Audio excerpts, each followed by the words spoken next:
অপবাদ দিয়ে একটি পরিবারকে আটকে রেখে বেধড়ক মারধর, এমনকি 3 জনের চুল কেটে দেওয়ার অভিযোগ। ঘটনাটি ডোমজুড়ের উত্তর কলোরাতে। পুলিশ সূত্রে খবর, আক্রান্ত পরিবারের এক মেয়ে পাশের বাড়ির আব্বাস উদ্দিন লস্কর, নিজামুদ্দিন লস্কর এবং ঈশা লস্কর এই 3 ওস্তাগারের বাড়িতে পরিচারিকার কাজ করতেন। দিন 25 আগে মেয়েটি তার প্রেমিককে বিয়ে করে পালিয়ে যান। এরপরই ওস্তাগারের পরিবার সমস্ত রাগ তার বাবা মায়ের উপর উঠে বসে। ব্যবসায়ী পরিবারের অভিযোগ, পালিয়ে যাওয়ার সময় মেয়েটি বেশ টাকা নিয়ে পালিয়ে যায়।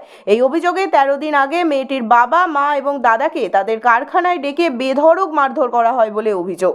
একই সঙ্গে তাদের ওই কারখানায় গৃহবন্দীও করে রাখা হয়।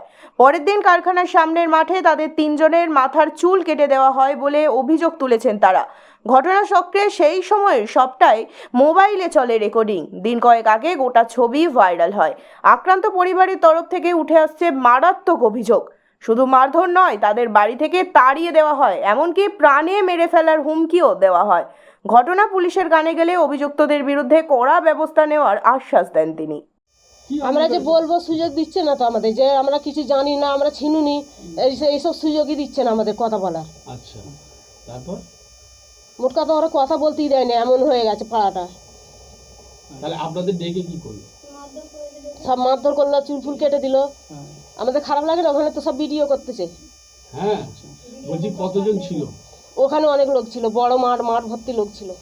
মাঠের মাঝখানে? হ্যাঁ, কিন্তু ছবিতে দেখা যাচ্ছে কারখানার ভেতরে। না, মাঠের মাঝখানে। এরকম তারা ঘরের সামনে মাঠ আছে বড়। আচ্ছা, মাঠের মাঝখানে। হ্যাঁ, তা আপনারা তো কোনো দোষী না। এনাকে চড় মেরেছে, কাঁচার মেরেছে, মেরে তারপরে চুল খেপচে দিয়েছে। আমাকে শুধু মারতে পারে না, আমাকে চুলটা খেপচে দিয়েছে। আচ্ছা, আপনারা ঘর ছেড়ে আছেন কেন এখানে? আমাদের ওই ভিডিওই না দেখতে পাই, ওই এলাকায় না দেখতে পাই, দেখতে পারি মারবে। তা আপনারা পুলিশের কাছে যাননি না। কেন? বলুন, বড় লোক ওরা, বলবেন তো। বড় লোক, গরিব মানুষ, আমরা পুলিশের কাছে যে কি করবো? পুলিশ কি আমাদের কথা শুনবে? কতজনের চুল কেটেছে আপনাদের? 3 জনের। কার কার?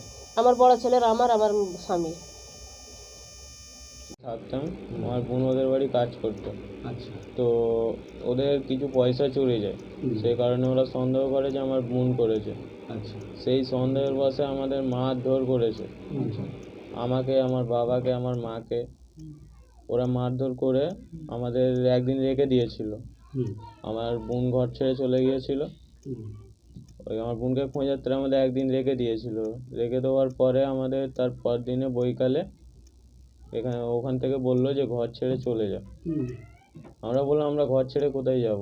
বললো আমরা জানি না, তোদের পাড়ায় না দেখি, পাড়ায় দেখতে পেলেই মারবো। তারপর আমরা এখানে চলে আসি, কিন্তু এখন এখানে এসে কাজ কখন ওইটা মারধর কখন করলো, কি করলো, তারপর কি করলো? আমাকে মারধর করেছিল শনিবারের রাত্রে। মারধর করার পর কি করলো? মারধর করার পরে ওই তো কারখানায় ধরে রেখে দিয়েছিল একটা দিন। সারা রাত, তারপরে সারাদিন রেখে দিয়েছিল। তোমাকে কি বেঁধে রেখেছিল? আমাকে বেঁধে রেখেছিল। হ্যাঁ, আমাকে বেঁধে রেখেছিল। তারপর যতক্ষণ বাড়িতে রেখেছিল বেঁধে রেখেছিল।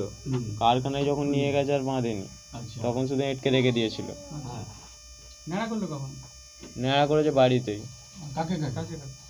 বাড়িতে যখন করেছে শুধু আমাকে করেছে, তার পরের দিন সকালে আমার বাবা মাকে করেছে। আচ্ছা, বলছি যে এখানে আছে, অসুবিধা হচ্ছে না? এখানে আছি, আমাদের অসুবিধা হচ্ছে না, ওদের কাজ কাম কিছু পাচ্ছি না, না খেতে পেয়ে আছি, শুকিয়ে আছি আমরা, সব করে কষ্ট তো হচ্ছে। বাবা মা সব বয়স্ক তো? সবাই বয়স্ক। কষ্ট হচ্ছে বলতে গেলে আমরা যখন থেকে এইছি একবেলা খাচ্ছি, একবেলা শুকিয়ে আছি। ঠিক আছে, তোমার নাম? আমার নাম আরিয়াজ লস্কর। আরিয়াজ। ঠিক আছে তো।